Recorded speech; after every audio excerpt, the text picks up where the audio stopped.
Alhamdulillah pada pagi hari ini kita bisa bersama-sama silaturahim, bertemu kembali. Mohon maaf sudah beberapa saat saya tidak bisa sowan. Alhamdulillah pada pagi hari ini bisa bertemu kembali dengan Bapak Ibu. Ingin melanjutkan apa yang pernah kita diskusikan beberapa waktu yang lalu tentang keluarga, yang sudah mulai dengan apa yang disebut dengan sakinah, mawaddah, warahmah. Kemudian bagaimana keluarga itu harus dibangun dengan 4 pilar yang kokoh, mulai dari agama, komunikasi, kepuasan, dan menutup kesempatan yang tidak-tidak. Lalu saya lanjutkan dengan bagaimana itu semua berproses, mulai dari awal tahap masih yang disebut dengan cinta romantis, atau orang sering menyebutnya dengan fase bulan madu, ya, honeymoon. Kemudian bergerak, setelah honeymoon biasanya orang mulai ada proses beradaptasi. Setelah beradaptasi, kemudian orang sampai keluarga itu pada apa yang disebut dengan understanding, saling memahami, oh pasangannya masing-masing seperti ini. Lalu ada proses juga yang disebut transformasi. Bagaimana pasangan itu bersama-sama mentransformasikan diri kepada hal-hal yang menurut mereka berdua lebih baik, lebih sehat, lebih membahagiakan, seterusnya. Jadi ketika kita berkeluarga pasti tidak ada yang ideal, Pak. Bapaknya yang masih belum ideal, ibunya yang masih belum ideal. Nah, makanya kemudian kedua-duanya belajar untuk mengidealkan diri, supaya kalau bapak ini ya jadi bapak yang benar, kalau ibu ini ya jadi ibu yang benar, begitu seterusnya. Nah, baru nanti terakhir kita sampai pada fase yang disebut dengan cinta sejati atau true love, atau itulah yang dalam bahasa kita disebut sakinah, mawaddah, warahmah. Ini sekedar mengingatkan kembali tentang beberapa hal yang dulu pernah kita diskusikan. Nah, Bapak Ibu, ketika kemudian itu sudah sambil jalan kan kita ini setelah berkeluarga, mudah-mudahan sakinah. Nah, ada amanah berikutnya, bagaimana mendidik anak, bagaimana mendidik keluarga. Pada kesempatan yang baik ini saya ingin melanjutkan masa proses tarbiyah itu, pada proses pendidikan itu. Ya, bisa pendidikan masing-masing, ya pasangan itu saling mengembangkan yang masih belum berkembang dengan optimal, atau kemudian kita ke bawah pada anak-anak, pada anak cucu, pendidikan dalam keluarga. Bapak Ibu, seperti yang sudah kita alami, yang namanya pendidikan itu kan gampang-gampang susah ya Bu. Kalau pas gampang itu ya lancar, gitu, semua jalan, anaknya ya bagus-bagus, manut-manut, gitu. Dalam bahasa awam kita sering melihat putrane kok manut-manut. Tapi kalau pas ketemu angelnya itu loh Pak, dikapak-kapak gitu, orang mari-mari, nanti judet, sudah dilakukan dengan banyak cara, masih saja mengecewakan. Karena memang ujian yang paling berat itu biasanya anak. Kalau yang lain-lain sih, misalnya ekonomi surut atau ada masalah apa, itu biasanya keluarga masih ini kan geripun tekan anak nopo putu bermasalah. Nah, sudah, nanti biasanya keluarga itu pun rodo trouble gitu, udah mulai agak bermasalah. Nah, karena itu Pak Ibu, dalam kesempatan yang baik ini mari kita mencoba bersama-sama. Pertama kan memang harus kita doakan ya, doa kita tidak pernah berhenti. Bagaimana agar anak-anak kita, keturunan kita itu menjadi anak yang soleh dan solihah, dan kemudian pada akhirnya bisa menjadi pemimpin bagi mereka yang bertakwa.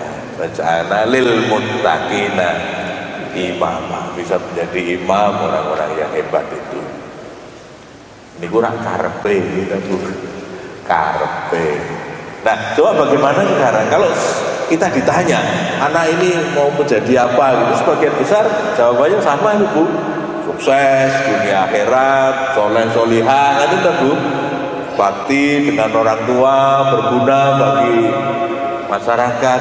Semua ungkapan-ungkapan yang positif dalam pendidikan itu pasti kita setuju, dan semuanya biasanya sama, maunya begitu. Tapi begitu jalan, waduh, banyak teman itu kalau ceritanya itu mesti dimulai dengan wadah waduh itu loh Bu. Karena menghadapi hal-hal yang tidak terduga. Loh kok perkembangannya begini, kok tidak seperti yang diharapkan. Nah makanya ada beberapa hal yang pada kesempatan yang baik ini saya ingin memberi catatan. Sebetulnya Bapak Ibu, sederhananya yang namanya pendidikan, ya pengasuhan atau parenting atau apapun istilahnya, orang punya istilah macam-macam gitu. Lembula wentah putra wayah mendidik ini sebetulnya sederhananya itu begini kok Bu. Yang namanya pendidikan itu adalah kombinasi dari dua hal, converting and stimulation. Nah, bahasa anak-anak muda itu begitu Bu. Jadi kombinasi dari converting and stimulation. Converting itu apa? Nyeneng-nyeneng. Jadi memang tugas orang tua itu ya nyeneng-nyeneng anak putu. Converting. Yang namanya nyeneng-nyeneng itu ya nuruti. Iya kan Bu? Ya nyeneng-nyeneng. Bagaimana kita menyenangkan hati anak-anak kita, maka disebut converting. Ning mboten ning nyeneng-nyeneng tok. Karena kadang-kadang kalau orang cuma nyeneng-nyeneng tok bisa kebablasan Bu. Dalam arti misalnya memanjakan atau seterusnya ya. Tapi ada yang kedua, maka disebut combination. Jadi kombinasi.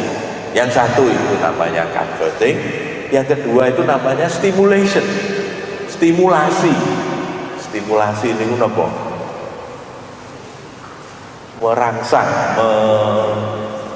menstimulasi, ngide-ide kalau bahasa gitu Bu, bahasa sederhananya begitu. Jadi di satu sisi ada yang memang nyeneng-nyenengke, tapi di satu sisi ngide-ide.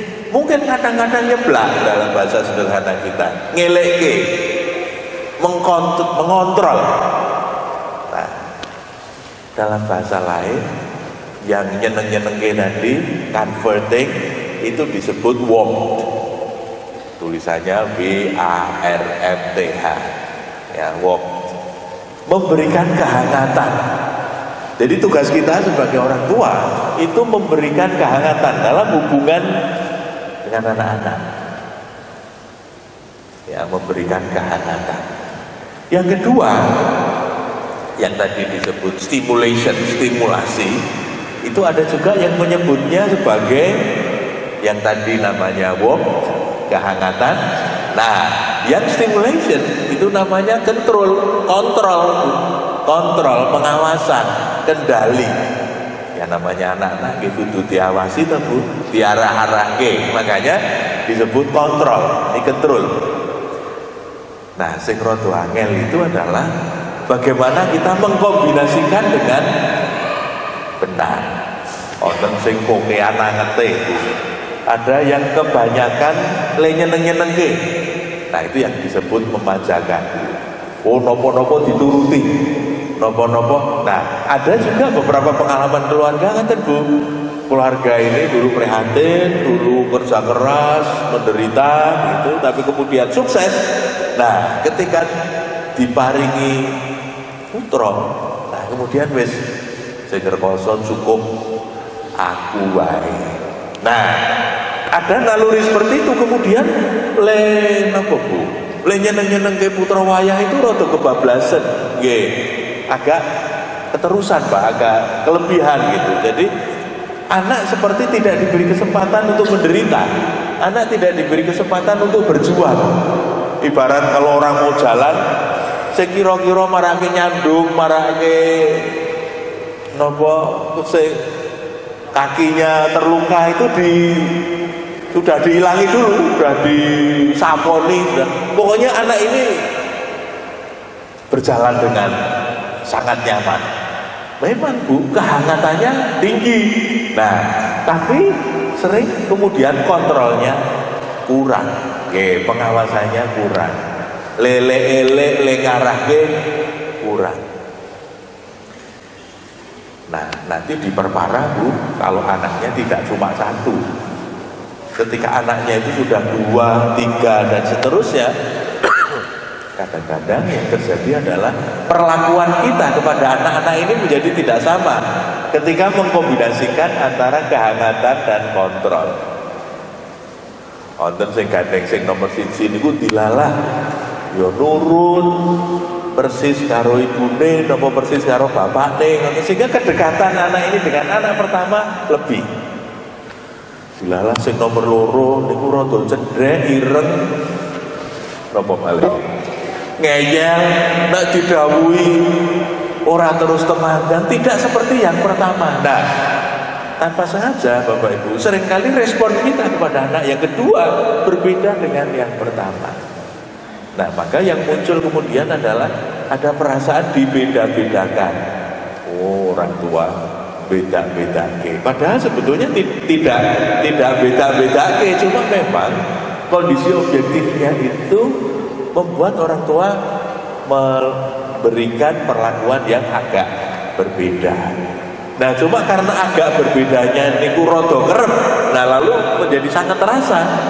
Nek sing siji melakukan sesuatu keliru mboten ditukani ya ora apa-apa, mesakake maklum mboten to. Nek sing siji kleru, wah le dukani keserot. Misalnya gitu Pak. Lalu anak ini merasa kok agak berbeda memperlakukannya. Okay. Nah, maka bagaimana kita mengkombinasikan antara converting and stimulation, antara warm and control. Maka Bapak Ibu, dalam pendidikan itu kemudian sering dibedakan dalam 4 kotak. Ya, 4 kotak. Kalau Bapak Ibu ngasih tahu kotak, nah itu kotaknya ada 4. Jadi ada kotak 4 dijejer, ada kotak pertama, kedua, ketiga, keempat.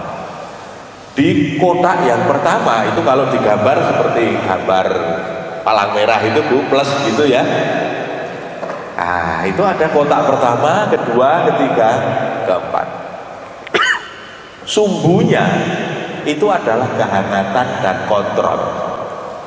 Kalau matematika itu ada sumbu X, ada sumbu Y. Sumbu X itu yang mendatar, gitu Bu. Sumbu Y itu yang ke atas, yang vertikal. Nah, yang mendatar itu namanya kontrol. Yang ke atas namanya kehangatan. Itu yang tadi saya matur warm itu. Ke kanan itu kehangatannya positif. Kalau ke kiri, kalau ke kanan itu kontrolnya positif, karena tadi yang di bawah ini kan kontrol Ibu. Kalau ke kanan itu kontrolnya positif, kalau ke kiri kontrolnya negatif. Seperti kalau sumbu X dan sumbu Y itu ke kanannya positif, ke kirinya negatif. Begitu juga yang naik Bu. Yang sumbu Y itu yang namanya kehangatan, itu kalau semakin ke atas semakin hangat, jadi positif. Nanti kalau di perapatan itu ke bawah negatif, kehangatannya kurang. Nah, sederhananya begini Bapak Ibu, pendidikan itu akhirnya bisa kita kelompokkan ke dalam 4 kotak itu Bu, yang dibedakan oleh sumbu X sama sumbu Y kita. Nah, yang ke kanan tadi kontrolnya positif, yang naik kehangatannya positif.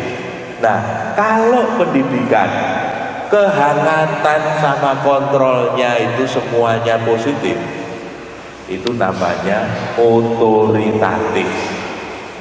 Namanya pola yang otoritatif. Itu yang paling apik. Otoritatif itu hangatnya bagus, kontrolnya bagus. Niku teng kanan atas gitu. Di kanan atas ini kanan naiknya positif, ke kanannya juga positif, maka di sini semua positif, ini disebut otoritatif. Nah, yang otoritatif itu apa Bu? Berarti cara kita mendidik niku nggih anget ning ya le ngawasi tenanan, le ngontrol nggih tenanan. Jadi dua-duanya positif, Pak. Dua-duanya positif. Itu hasilnya nanti pada anak-anak itu anak-anak yang lebih percaya diri, gembira, berani mengambil keputusan, ngaten-ngaten itu, Pak. Karena dididik dalam suasana yang hangat. Jadi suasana itu hangat itu maksudnya ya dekat, wong tua nggih ngerti kebutuhan anak-anak, begitu seterusnya. Tapi pada saat yang sama, nek kleru nggih dielekke, nek kleru nggih dipernahke. Jadi ada kontrol, Pak. Kontrolnya juga bagus, tapi kehangatannya juga bagus. Nah, itu kotak sing pojok dhuwur kanan itu namanya otoritatif. Tekanannya kontrol positif, ke atasnya kehangatan juga positif. Ini dua-duanya positif, Pak. Itu bagus. Kedua-duanya positif. Nah, yang kedua di bawahnya, Bu. Ini kan tadi dua-duanya positif, ke kanan kontrolnya positif, ke atas kehangatannya juga positif. Nah, kotak yang di bawahnya itu berarti kontrolnya positif, tapi kehangatannya karena ke bawah negatif. Nah, ini model keluarga yang namanya otoriter. Otoriter itu kontrole pol, tapi kehangatannya nggak ada. Negatif, ekstrimnya begitu. Kalau ke bawah, semakin ke bawah semakin negatif. Jadi ibarat palang merah ngoten niku, kalau yang tadi kan positifnya naik itu. Nah, sekarang karena ke bawah ya negatif. Jadi kehangatannya negatif. Tapi kontrolnya positif. Wah, pun kokean aturan. Kabeh diatur, kudu melu sing tuwa.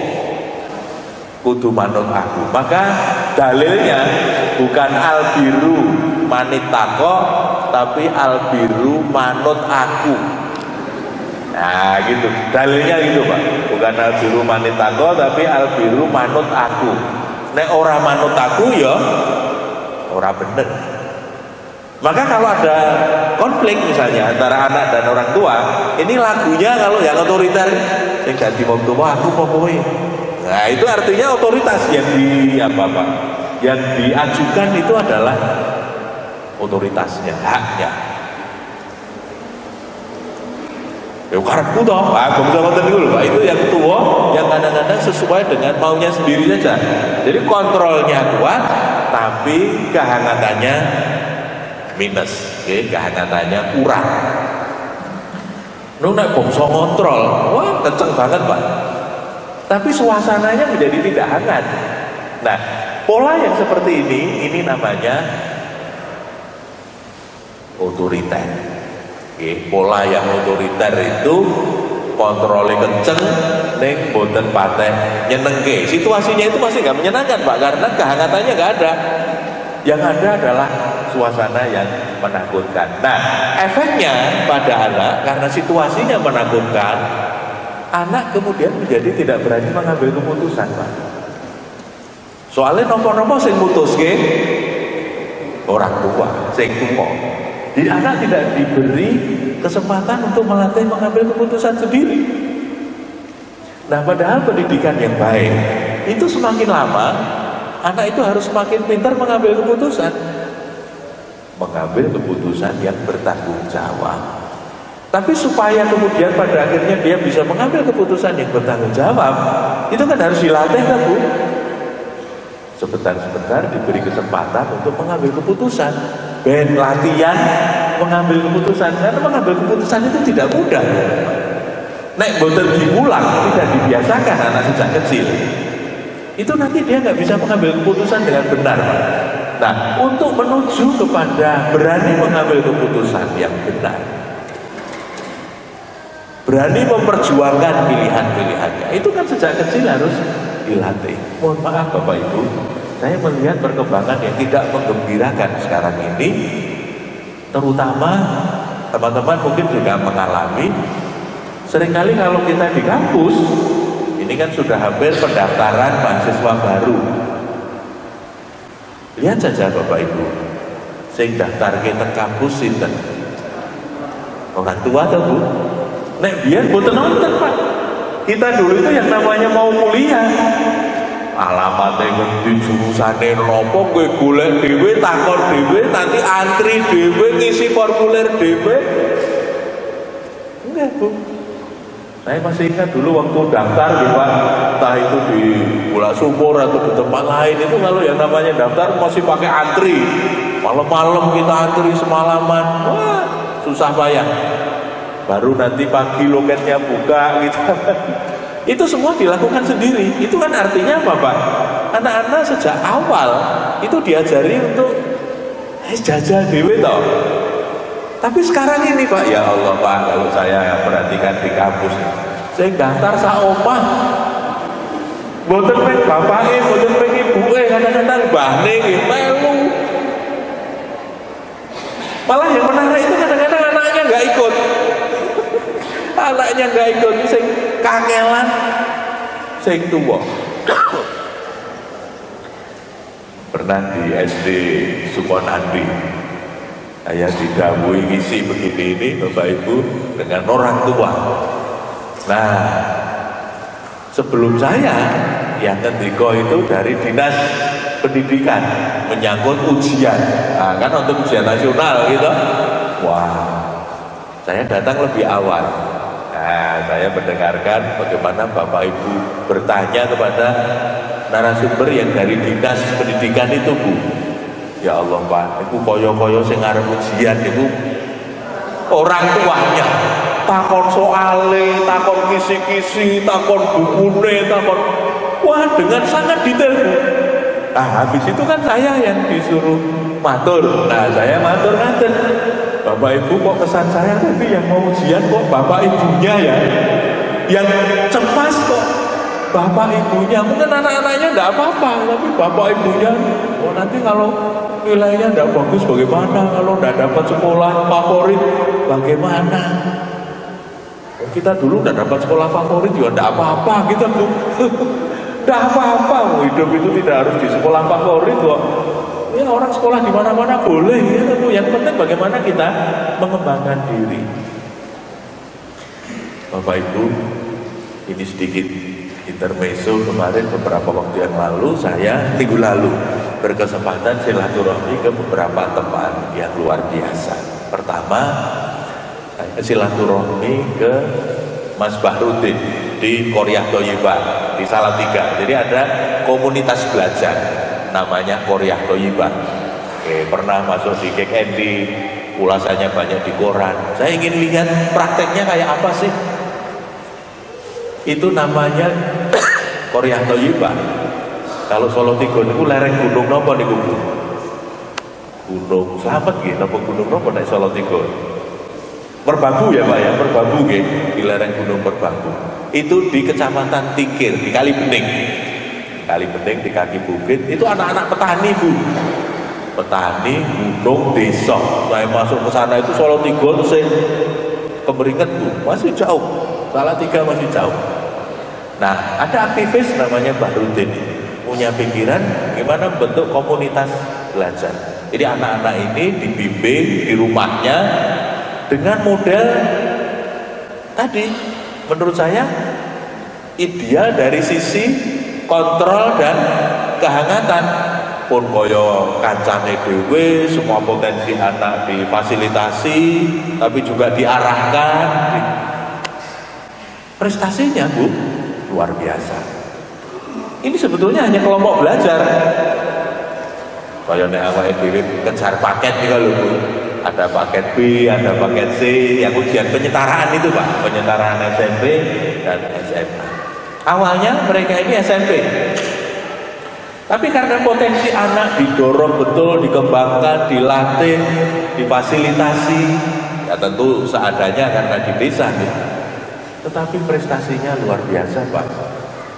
Anak yang seusia SMP itu sudah bisa nulis artikel dan artikelnya dimuat di Kompas. Padahal nulis di Kompas itu angel tenan Pak, untuk bisa dimuat. Ini harian nasional termasuk yang bergengsi kan, salah satunya adalah Kompas, ada Media Indonesia, ada ya koran-koran nasional yang berat-berat itu, Pak. Itu anak usia SMP, padahal cuma ikut ujian penyetaraan loh, Bu. Bukan sekolah formal, dia hanya kelompok belajar. Jadi bagaimana seperti keluarga sendiri, kata loh, Pak, dididik seperti keluarga sendiri di rumah itu, tapi kemudian prestasinya luar biasa. Anak-anak yang usianya SMP itu sudah bisa kemampuan menulisnya saja. Itu sudah bisa dimuat artikelnya di harian Kompas. Itu mahasiswa belum tentu bisa loh, Mas. Belum tentu bisa. Ini anak usia SMP.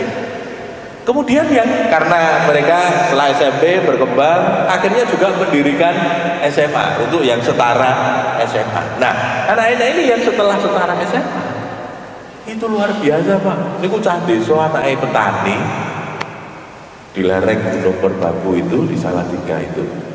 Ada beberapa itu yang luar biasa kemampuan menulisnya itu. Anak-anak ini, Pak, yang sudah berusia SMA itu sudah bisa menulis lebih dari 20 buku dan dijual di toko buku. Itu mahasiswa dari Mestiso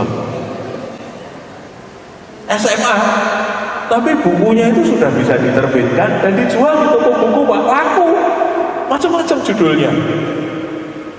Salah satu judulnya itu yang kemarin saya lihat itu Lebih Asik Tanpa Ujian Nasional. Judul bukunya itu Lebih Asik Tanpa Ujian Nasional. Itu opini dari anak itu dan kemudian dijual, laris buku itu, dan banyak buku-buku yang lain. Ada novel, ada esai, ada macam-macam. Bikin lagu, di video klipnya bikin sendiri. Wah, macam-macam. Jadi anak ini difasilitasi supaya bisa berkembang dengan optimal sesuai dengan minat dan bakatnya masing-masing. Ada yang menulis, ada yang mengarang lagu, ada yang bikin komik, gambar itu loh, Bu. Saya lihat karyanya itu persis komik Jepang. Cara menggoreskannya itu persis komik-komik Jepang yang disukai anak-anak itu loh, Pak. Tetapi dia adaptasi dengan cerita pewayangan. Jadi atasnya itu kayak komik Jepang tapi tapian, pakai jarit, terus bawa panah, itu pokoknya kayak cerita pewayangan itu, Pak. Dia gambar dengan sangat bagus. Jadi ini gambar itu apik banget. Ini dilatih dari awal, dilatih menggambar terus, akhirnya luar biasa. Dan anak-anak itu mandiri, gembira. Kan kita ingin ya, Bu, punya anak-anak ini mandiri, gembira, cakap, berprestasi, birrul walidain, gitu, ya akhiratnya apik. Kita juga nggak enak ya melihat anak-anak itu menderita, gitu, cemberut, karena terlalu banyak beban yang tidak terselesaikan. Mungkin mikir ujian nasional, mungkin mikir masa depan yang bagi dia mungkin masih menjadi tanda tanya. Tapi saya lihat anak-anak di situ itu gembira, nyanyi, nulis, melukis, berkarya. Ini seperti sangat produktif. Nah, hari berikutnya saya sama teman-teman ke Malang, Bu. Di Malang itu ada sebuah SMA yang lucu. Saya pengen berbagi cerita.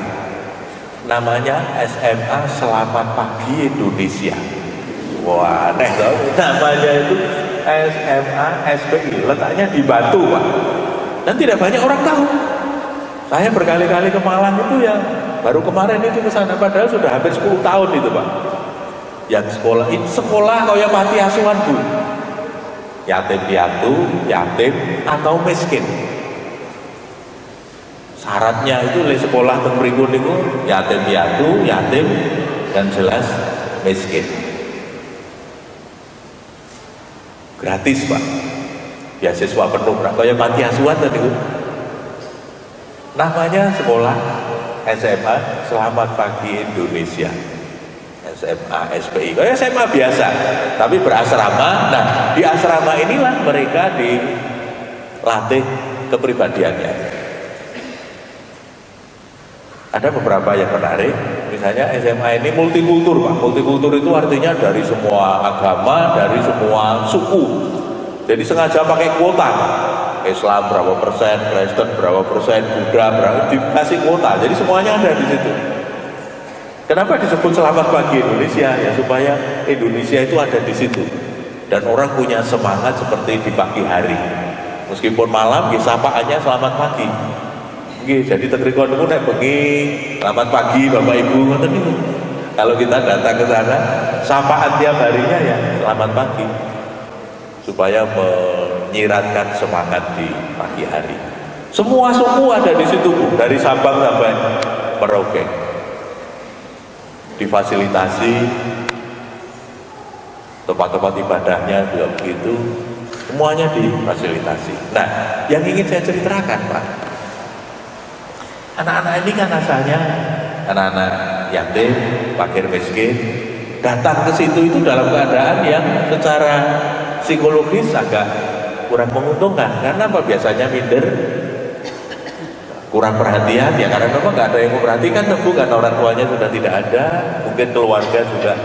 Jadi masuk itu dalam kondisi yang menurut bahasa mereka, kami ini mulainya bukan dari nol, Pak, tapi mulai dari minus.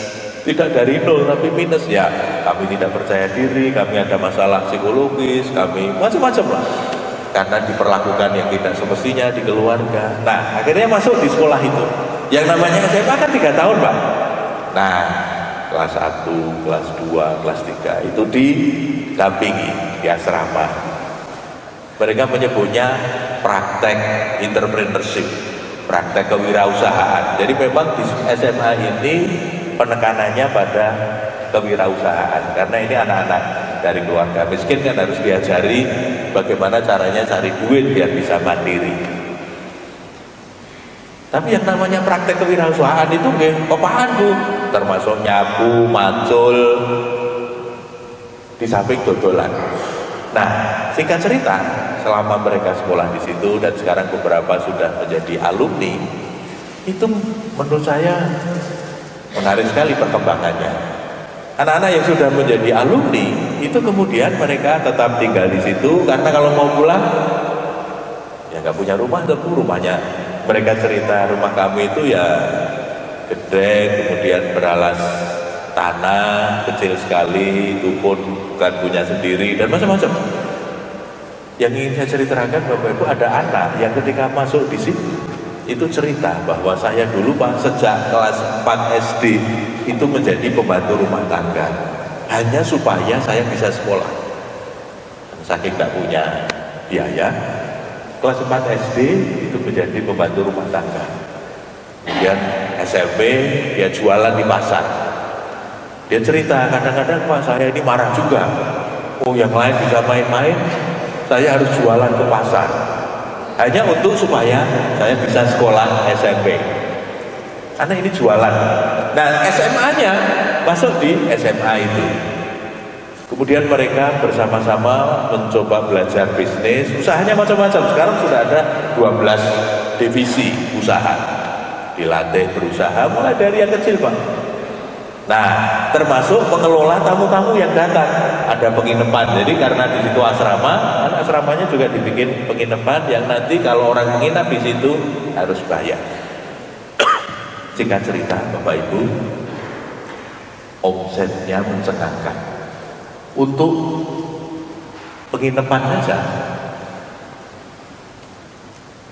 mereka omsetnya per tahun 12 M, 12 miliar hanya untuk penginapan. Terus tamu-tamu yang datang kan beli oleh-oleh, Bu. Mereka bikin toko merchandise, toko oleh-oleh. Toko oleh-olehnya itu omsetnya berapa, Pak? Setahun 4 M.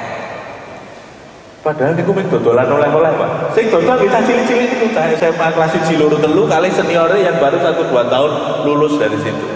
Merchandise itu omsetnya kira-kira 4 M. Dan dengan lancar dia cerita target kami, Pak, tahun depan 5,5. Itu cah cilik-cilik itu omongannya M-M-an, Pak. Padahal itu dulu adalah anak-anak yang datang dengan kondisi yang minus tadi. Sekarang begitu sudah lulus itu bisa percaya diri dan boleh terangin ini koyo bakul tenanan itu lho, Bu. Wah, dengan percaya diri dan sangat bagus komunikasinya. Rupanya, Pak, sejak dia masuk di situ itu anak-anak diwajibkan untuk membaca buku, terutama buku-buku pengembangan diri, bukan buku pengetahuan, buku pelajaran saja, tapi buku-buku pengembangan kepribadian, buku-buku pengembangan diri, Pak. Misalnya bagaimana menjadi orang yang percaya diri, bagaimana teknik komunikasi, bagaimana teknik menjual, bagaimana, pokoknya buku-buku praktis yang bermanfaat untuk kehidupan sehari-hari. Hasilnya apa, Bu? Itu yang membuat saya terharu. Anak yang tadi saya ceritakan pernah menjadi pembantu rumah tangga, itu dengan ringan bercerita, alhamdulillah Pak, kemarin saya sudah bisa menghasilkan bapak saya. Jadi lulusan SMA itu sudah bisa bayari ongkos biaya hajinya bapaknya, ini ibunya sudah nggak ada. Jadi sudah bisa menghajikan bapaknya. Terus anak yang lain lagi, saya tanya, Bu, kalau rencanamu gimana, Pak? Ya alhamdulillah Pak, saya sudah sama teman-teman sudah punya kapling di sebelah.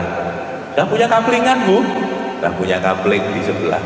Rencana saya beberapa tahun lagi mau saya bangun rumah itu. Saya ingin memboyong ibu, karena saya tidak mungkin Pak tinggal di samping jauh, bisnis saya di sini. Juga rumah ibu saya sangat tidak layak. Jadi saya ingin segera saya bangun dan ibu saya boyong ke sini. Luar biasa. Saya melihat begitu itu, oh ini mesti lebih bener ini. Pertama, secara ekonomi anak ini kemudian menjadi mandiri, dia sangat bisa berusaha. Tapi yang kedua tidak hanya untuk diri sendiri, tapi juga menghajikan bapaknya, boyong ibunya, gitu-gitu Pak. Dan oh ini pendidikannya bagus ini. Apa yang menjadi cita-cita itu terlaksana di lapangan gitu loh. Karena pendidikan itu yang tidak mudah kan gitu Pak. Apa yang ada di kepala itu kemudian nyata dalam implementasi. Kemarin saya ketemu teman di majelis pendidikan wilayah di BWM, bilang kan, nah tujuan pendidikan Muhammadiyah itu kan cakap, percaya pada diri sendiri, dan berguna bagi masyarakat dan negara. Nah berarti ya seperti itu, cakap, komunikasi, terampil, ngibadahi, HP, sesuai dengan agamanya masing-masing ya, karena mereka ini multikultur.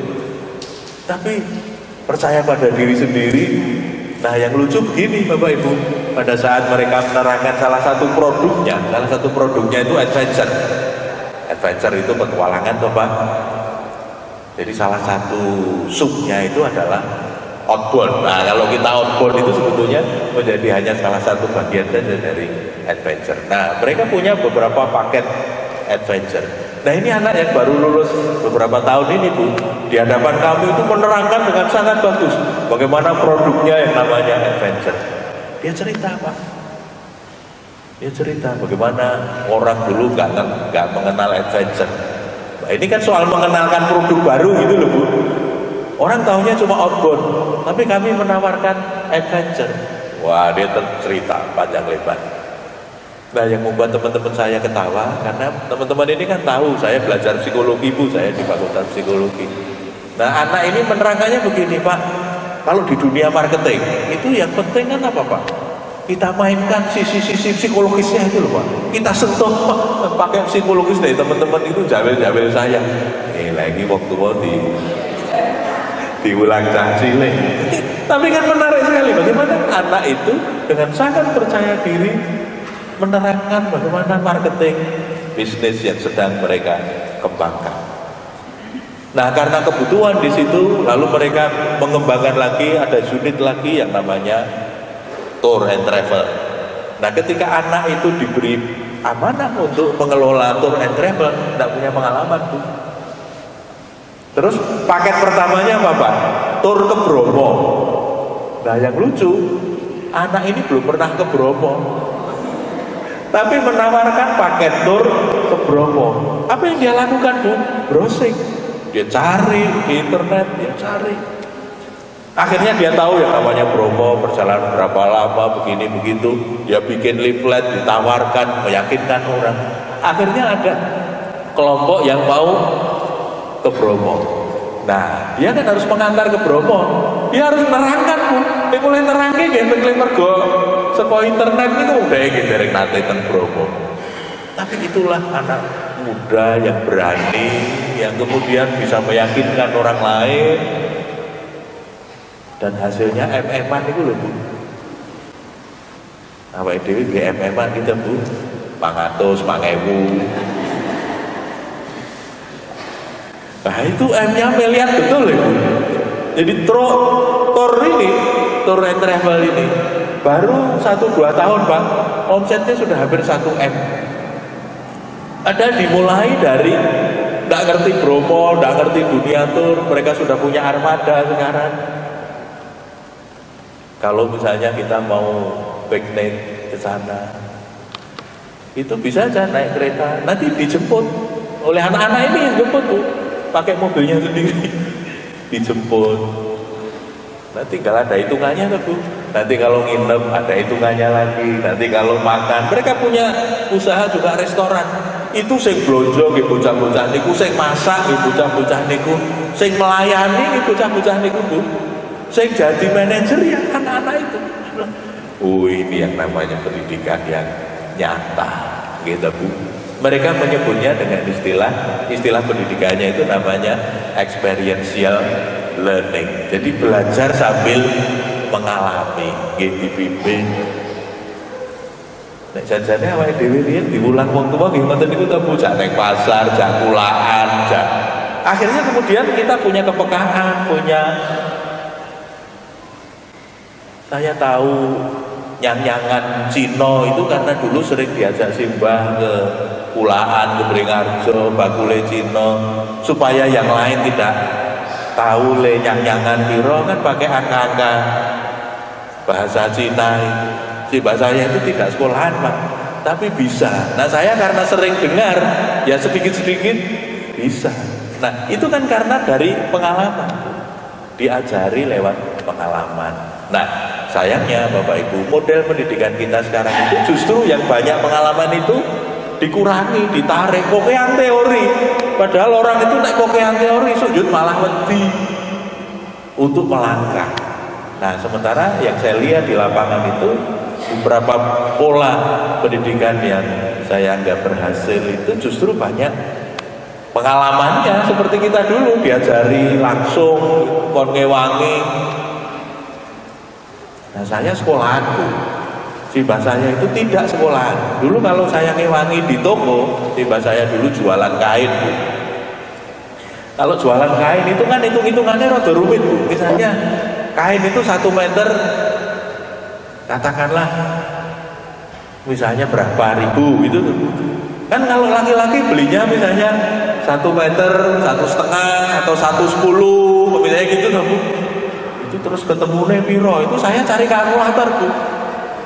Saya yang sekolahan, simbahnya piro le, wah tek itu hafalan, awangan, Bu, mencongak ya kalau zaman dulu. Itu karena terlatih, Pak, tiap hari mereka menghitung. Jadi caranya menghitung, kalau beli sekian tinggal dikalikan, itu caranya itu sangat praktis dan efektif. Nah saya yang sekolah dadak golek kalkulator zaman riyen dari ngonten HP Android harus cari kalkulator ngitung. Nah ini kan salah satu kelemahan sebetulnya, Bu. Justru kemunduran bukan kemajuan. Di satu sisi wong sekolahan itu teori ini apik, ning prakteknya kurang. Nah kembali ke segi 4 saya tadi, mari kita coba yang namanya kehangatan dan kontrol itu jangan cuma teori, Pak, tapi prakteknya juga harus betul. Bagaimana caranya memberikan kehangatan, bagaimana caranya mengkontrol, itu juga harus betul. Jadi saya sudah menyebut yang pertama otoritatif. Otoritatif itu yang kehangatannya bagus, kontrolnya bagus. Di bawahnya ada yang namanya otoriter. Otoriter itu kontrolnya bagus tapi kehangatannya kurang, minus gitu, itu namanya otoriter. Nah kalau kita tarik ke kiri lagi, kotak yang nomor 3 itu yang di bawah, kita dari atas ke bawah kemudian belok masih di bawah, Kalau ke bawah itu kan artinya apa Bu?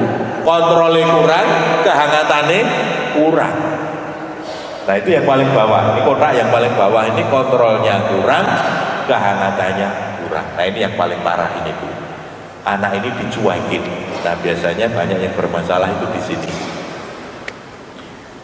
Jadi kontrolnya gitu, tetapi kehangatannya juga tidak ada. Nah kita tarik naik sedikit ke atas. Nah sekarang udah komplit nih. Kotak pertama, kedua, ketiga. Nah yang di atas ini kan berarti kehangatannya positif, tapi kontrolnya kurang. Nah ini yang namanya indulgen. Indulgen itu dimanjakan. Orang yang dimanjakan itu apa Bu?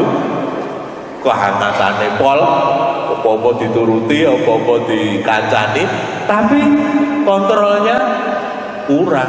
Ora tahu dileke, ora tahu dipernahke, cuma diikuti. Itu yang namanya dimanjakan. Resiko yang paling kelihatan dari pola yang dimanjakan, itu anak akan berkembang menjadi anak yang impulsif, Pak. Impulsif itu napa nggih? Kalau basa Jawa ini yang cocok untuk impulsif itu sakdek saknyet. Napa bahasa Indonesia ini napa? Sakdek saknyet. Jadi kalau punya mau itu harus sekarang, tidak bisa ditunda. Ya nek bapak kagungan kersa itu lho Bu. Kadang-kadang kan sakdek saknyet orang kena disemayani. Nah, itu namanya impulsif. Padahal sebetulnya kemauan itu kan bisa ditoto.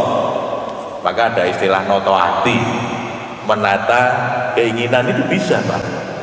Tetapi ya ini pada konteks ini yang namanya indulgen. Indulgen itu dimanjakan. Nah anak yang dimanjakan itu akan menjadi impulsif Pak. Karena nopo-nopo kulino dituruti. Ini kok nek orang dituruti nesu, begitu Bu. Nek orang dituruti nesu, nek orang dituruti mutung. Kalau apa yang diinginkan tidak ada, terus kecewa. Nah ini anak yang impulsif. Nah pada anak yang dibesarkan pada yang otoriter tadi, kalau yang otoritatif bagus. Tapi kalau yang otoriter, yang kokean kontrol nih boten anget tadi loh Bu, itu kecenderungannya anak menjadi anak yang dependen. Dependen itu apa Bu? Tergantung. Maksudnya anak yang tergantung itu ya anak sing boten mandiri, yang selalu menggantungkan pada yang tua. Kenapa tergantung? Karena memang orang tua polanya itu steering. Nopo steering? Nyetir, opo-opo disetir, makanya disebut steering. Oleh nyetir niku kebangetan, pokoknya aturan. Misalnya nyetir lho, saya sering lihat. Kalau orang tua nyocoke penampilan baju padu padan, saya itu Bu, nek cah cilik niku ora jajane ora cocok gitu, nopo-nopo to Bu, sing cilik. Saya sering lihat, wah, cah cilik dia diatur, ganti duku ide ini, yang ini, sepatunya yang ini, aku sepong dhuwur tekan ngisor kok ditoto. Ya Allah, iki cah TK dulu sudah diatur sedemikian rupa, sehingga anak ini tidak punya pengalaman untuk jajal. Nah iki karo iki cocok ora, iki karo iki penak ora, ngoten niku ndak ada pengalaman untuk memutuskan sendiri. Akibatnya apa Bapak Ibu? Karena terus diatur. Nah akibatnya anak ini menjadi takut kalau mau memutuskan sendiri. Soalnya apa Pak? Kalau keliru diseneni, kandhani kok. Ngoten ta Pak? Nah, karena kalau keliru dimarahi, apa efek yang muncul kemudian Bu? Bangane kleru. Alwung takon dhisik. Pertama alwung manut, yang kedua alwung tanya dulu. Jadi Bapak Ibu kalau punya anak sering bertanya, jangan gembira dulu. Dan ada yang salah memahami Pak. Ketika anak kita ini nomor-nomor ditakoke, wah, iki anakku anu iki, rasa ingin tahunya besar. Apa-apa ditakoke, belum tentu. Kadang-kadang kalau anak semuanya ditanyakan, itu seringkali menjadi tanda bahwa anak ini dependen. anak ini tidak mandiri, anak ini tergantung. Jadi nopo-nopo ditakoke, misalnya ngeten Bu, kita mau pergi kabeh do salin, terus anak ini datang pakai ini aja ya Bu. Oh ini tanda bahwa ibu ini mesti ngatur terlalu, karena semuanya dadak dipiton ke ibu nih. Soalnya nek orang cocok karo kersane ibu nih kon salin meneh. Nah makanya kemudian ketika sebelum dia pergi mesti konfirmasi dulu, ini aja ya Bu, ya begitu ya pun mantep. Tapi pola ini kan kemudian tidak sehat, semuanya menjadi ditanyakan. Mas, kalau Anda punya istri, besok punya istri yang dependen, itu awalnya kelihatan romantis Mas, opo-opo ditakoke, masak apa Mas, ngoten toh, mau pakai pakaian apa Mas, acara kita hari ini apa Mas, kan kelihatan romantis sekali. Neng suwe-suwe jelai, suwe-suwe jelai, barang cilik-cilik itu dadak ditakoke, opo-opo kok ditakoke, ora iso mutusi dhewe. Nah, hati-hati, tidak mudah kita punya pasangan yang dependen. Nanti mau apa nggak berani, jalur diterke. Nah banyak orang tua yang sekarang itu mengembangkan anak-anaknya justru cenderung menjadi anak yang dependen itu loh Bu. Pengarep daftar ke sekolah, dadak wong tuane. Arep blojo ning pasar itu le takon, engko le matur piye? Arep blojo ning pasar dadak takon le matur piye? Kalau diminta untuk menawar, boleh menawar piye itu, karena nggak punya pengalaman menawar Bu. Nah makanya Bapak Ibu, dari pakola tadi sebetulnya yang paling enak, yang paling bagus itu pola yang nomor 1 yang disebut otoritatif. Jadi keluarga itu anget ning kontrol. Nah terus caranya piye ben marake anget dan kontrolnya bagus. Nanti kita teruskan pada pertemuan berikutnya. Kira langkung ibu nyuwun pangapunten, mudah-mudahan yang sedikit ini ada manfaatnya. Assalamualaikum warahmatullahi wabarakatuh.